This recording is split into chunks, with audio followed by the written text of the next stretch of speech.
to Jonathan Taylor. Huge hole. He's at the 30. He's going to go.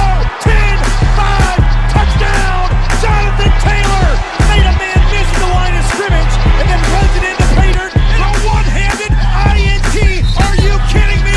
Kenny Moore. What a play by Nyheim Hines.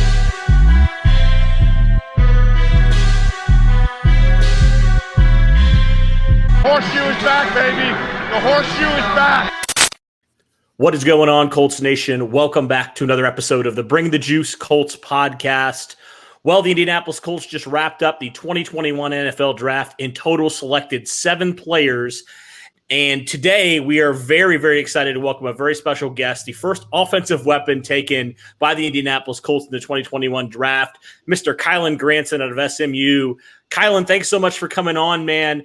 First off, congratulations on being drafted. Second off, how does it feel to finally be done with the whole process of getting ready for the draft and now finding a home in Indianapolis?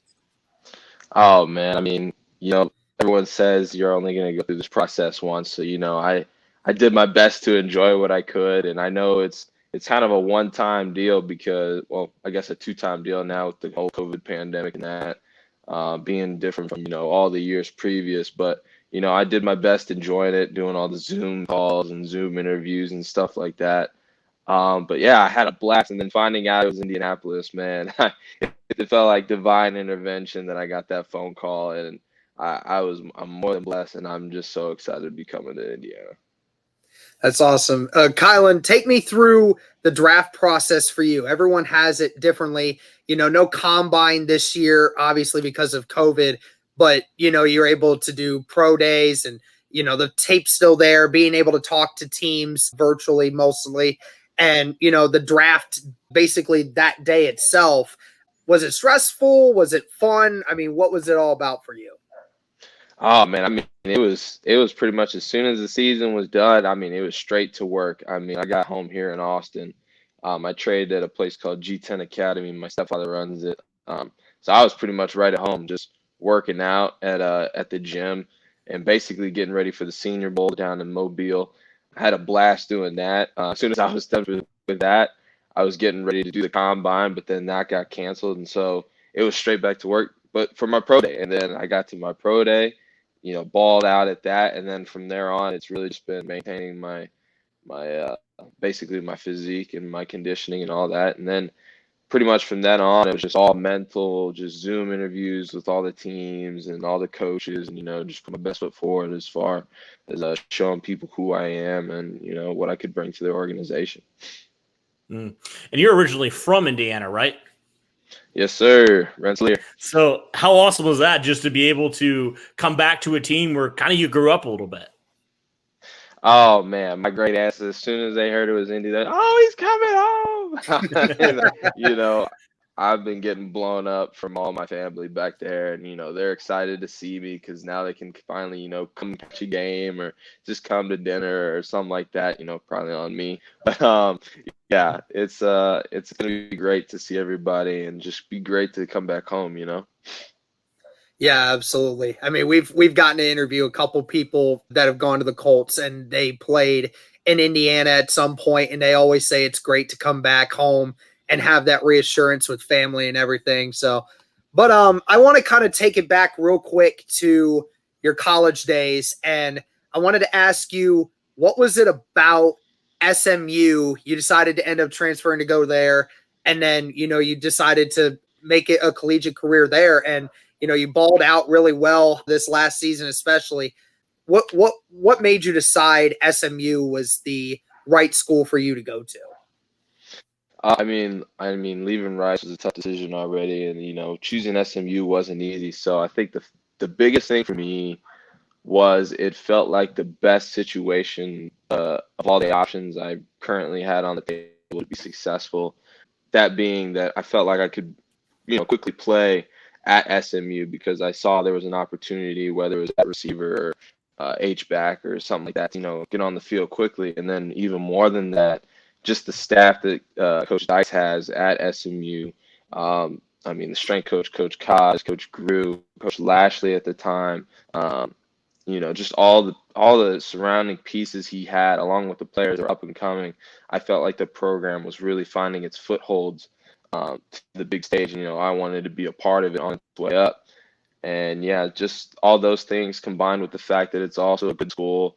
I mean, SMU is no joke, but yeah, all those factors just combined, just made it feel like the perfect place for me.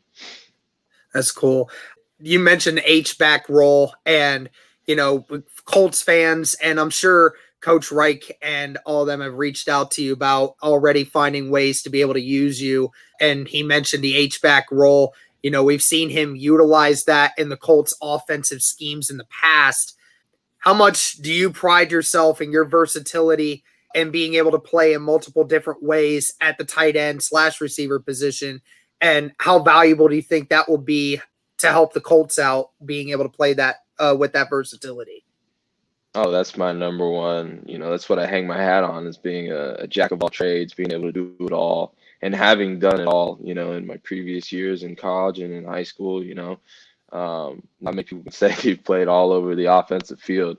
So, I just feel like the more stuff you can do, the more valuable you are, because you take up less roster space, but you get about 7 positions out of one guy. So, I think that's one of my biggest selling points. Yeah, and Kylen, you join a tight end room that has 2 guys who have been here for a good amount of time, and Jack Doyle and Mo Alley Cox. Those guys are both pretty good at receiving and run blocking. How do you think your skill set kind of complements what those guys are able to do in all those ways, and just kind of gives the Colts offense a new wrinkle? You talk about putting further stress on the defense. You got Doyle and Cox who can both run and catch, and then you add another tight end who can run and catch. Basically, you can cycle us in and out, and the defense is always going to be wrong, because if they bring in another backer, well, now you got him trying to cover him on a deep route, which you can't do, or you bring in another safety who's not really going to be that much of a threat in the run game. So either way, we're going to slice you and dice you and cook you up, So I feel like it's just going to be that much more of a threat for defenses to try and handle. Speaking of those guys, I'm curious, are there any guys here that you are going to kind of be in their back hip pocket, just learning things from them, whether that's a player, whether that's a coach? There are going to be some guys that you're like, I'm going to really kind of be like a sponge here in year one and moving forward. Oh, both those guys, both Doyle and Cox, I'm just going to be in their back hip. Just, hey, man, teach me what you got. I'm trying to be the best player I can be. Tell me your tricks. Tell me your secrets. And also, I'm trying to, get with Carson Wentz. That dude's played in playoffs games, and he's one of the. I think he's still a really good quarterback, and I feel like Indiana has opportunity, to that Super Bowl again, So, but also his pocket. So. Nice. All right, so we're gonna hit you with some rapid fire personal questions here. We did this with Taylor Stallworth, defensive tackle of the Colts, as well. Just a couple quick things to learn more about you on a personal level. What inspired you to start wanting to play football? Oh man, my mom describes it as soon as I basically came out of the womb, I started tackling people. So I don't know whether it's I liked hitting and I liked the sport, but I remember when I was in preschool, soccer, instead of playing soccer with the other kids, I was tackling them because I wanted to play football, and I kept getting yelled at, but I wouldn't stop. So I ended up getting kicked out of the game. But ever since I could walk and run, it's always been football. And yeah, for me, it's something I've loved ever since I can remember. Yeah, Kylen, I'm curious. So for you, what other hobbies do you have outside of football?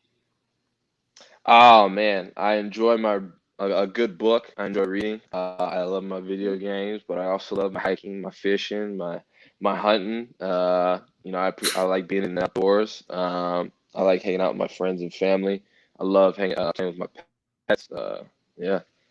So you and Carson are going to go hunting together, right? Carson, Grover, Stallworth, and Buckner, all 5 of you guys are going to enjoy hunting together at some point. Those guys do that too. I'm somewhat of a newbie, but I've heard I'm a crack shot. My first time really going hunting, I killed an axis doe, and I was freaking excited about that. I only took one shot. I was like, let's go. So I got it down in my fridge. I can't wait to fry that thing up. Oh, I bet, man. That's funny. That's awesome. All right, so favorite artist to listen to get hyped for a game day? Oh man,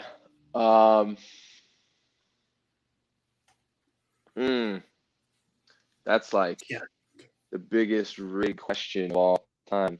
Favorite artist to listen to before a game. I'm just gonna go old school DMX. X gonna give it to you, baby. Hey, I'm down with that. Yeah, that's definitely cool. Fair enough. Yeah. One of our channel members, Michael, he asked, what number are you going to plan on keeping? I know you wore 83 at SMU. Are you thinking 83 or are you thinking maybe a change there?